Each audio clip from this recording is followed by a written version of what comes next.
एक समय की बात है। एक छोटे से बाजार बिशुनगंज में रामलाल नाम का एक समोसे बेचने वाला आदमी रहता था। उसका घर बाजार के पास था और उसकी एक छोटी सी दुकान थी। रामलाल के समोसे पूरे गांव में मशहूर थे। लोग दूर दूर से उसके समोसे खाने आते थे। शुरू शुरू में रामलाल बहुत ईमानदार और मेहनती था। वह अच्छे आलू, ताजा मसाले और साफ तेल में समोसे बनाता था। उसके समोसे इतने स्वादिष्ट होते थे कि लोग हमेशा उसकी दुकान पर भीड़ लगाए रहते थे। हर सुबह रामलाल जल्दी उठता, आटा गूंथता, आलू उबालता और स्वादिष्ट मसाला बनाता। फिर गरम गरम समोसे तलकर दुकान पर रख देता। लोग आते और खुशी खुशी समोसे खरीदते। धीरे धीरे रामलाल की कमाई बढ़ने लगी। उसकी दुकान अच्छी चलने लगी। लेकिन जैसे जैसे पैसे बढ़ने लगे, रामलाल के मन में लालच भी बढ़ने लगा। एक दिन रामलाल सोचने लगा, अगर मैं थोड़ा सस्ता तेल इस्तेमाल करूं और आलू कम डालूं, तो मुझे ज्यादा फायदा होगा। उसने ऐसा ही करना शुरू कर दिया। अब वह पुराने और सस्ते तेल में समोसे तलने लगा। आलू की जगह ज्यादा मसाला और कम भरावन डालने लगा। बाहर से समोसे वैसे ही दिखते थे, लेकिन अंदर से पहले जैसे स्वादिष्ट नहीं रहे। शुरू में लोगों को ज्यादा फर्क नहीं पड़ा। वे पहले की तरह समोसे खरीदते रहे। रामलाल खुश था, क्योंकि अब वह ज्यादा पैसे कमा रहा था। लेकिन कुछ दिनों बाद लोगों को फर्क महसूस होने लगा।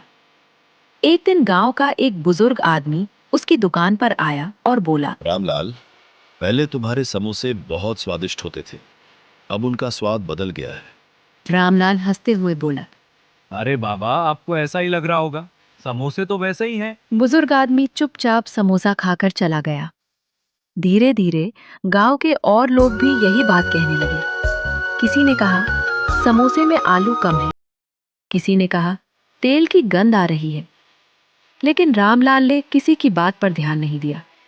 उसे बस पैसे कमाने की पड़ी थी। कुछ महीनों बाद उसकी दुकान पर भीड़ कम होने लगी। जहां पहले लोग लाइन लगाकर समोसे खरीदते थे, अब वहां कुछ ही ग्राहक आते थे। एक दिन रामलाल ने देखा कि सामने सड़क के उस पार एक नई समोसे की दुकान खुल गई है। उस दुकान का मालिक एक युवा लड़का था, जिसका नाम मोहन था। मोहन बहुत मेहनती और ईमानदार था। वो ताजा तेल और अच्छे आलू से समोसे बनाता था। उसके समोसे भी बहुत स्वादिष्ट थे।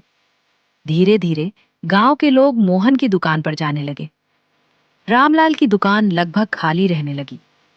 एक दिन रामलाल उदास होकर अपनी दुकान पर बैठा था। तभी वही बुजुर्ग आदमी फिर से वहां आया।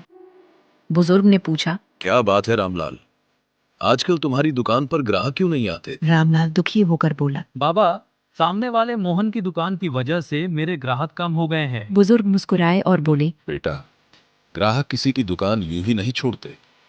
वे वहां जाते हैं जहां उन्हें अच्छा खाना और ईमानदारी मिलती है। रामलाल को उनकी बात समझ आने लगी।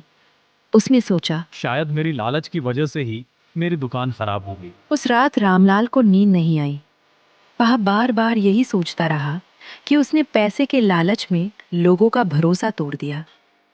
अगले दिन उसने एक बड़ा फैसला लिया। उसने दुकान साफ की, नया तेल खरीदा और ताजे आलू लाकर फिर से पुराने तरीके से समोसे बनाने शुरू किए। उसने अपने समोसे का स्वाद पहले जैसा बना दिया। साथ ही उसने दुकान के बाहर एक बोर्ड लगा दिया, जिस पर लिखा था, आज से यहाँ फिर से शुद्ध और स्वादिष्ट समोसे मिलेंगे। शुरू में लोग संदेह में थे, लेकिन जब कुछ लोगों ने उसके समोसे खाए, तो उन्हें वही पुराना स्वाद वापस मिल गया। धीरे धीरे लोग फिर से उसकी दुकान पर आने लगे। रामलाल ने इस बार एक बात हमेशा के लिए अपने मन में बैठा ली। लालच से कमाया पैसा ज्यादा दिनों तक नहीं टिकता। अब वह हमेशा ईमानदारी से काम करने लगा। कुछ समय बाद उसकी दुकान फिर से चलने लगी। एक दिन मोहन भी उसकी दुकान पर आया और बोला, रामलाल जी, आपके समोसे सच में बहुत अच्छे हैं। रामलाल मुस्कुराया और बोला, धन्यवाद बेटा, मैंने एक बड़ी गलती से बहुत बड़ी सीख ली है। उस दिन के बाद रामलाल ने कभी लालच नहीं किया और हमेशा अच्छे समोसे बनाकर लोगों को खिलाता रहा। कहानी से सीख। लालच इंसान को गलत रास्ते पर ले जाता है। ईमानदारी और मेहनत से ही सच्ची सफलता मिलती है। अगर आपको यह कहानी अच्छी लगी हो तो लाइक करें और हमारे चैनल को सब्सक्राइब जरूर करें। धन्यवाद।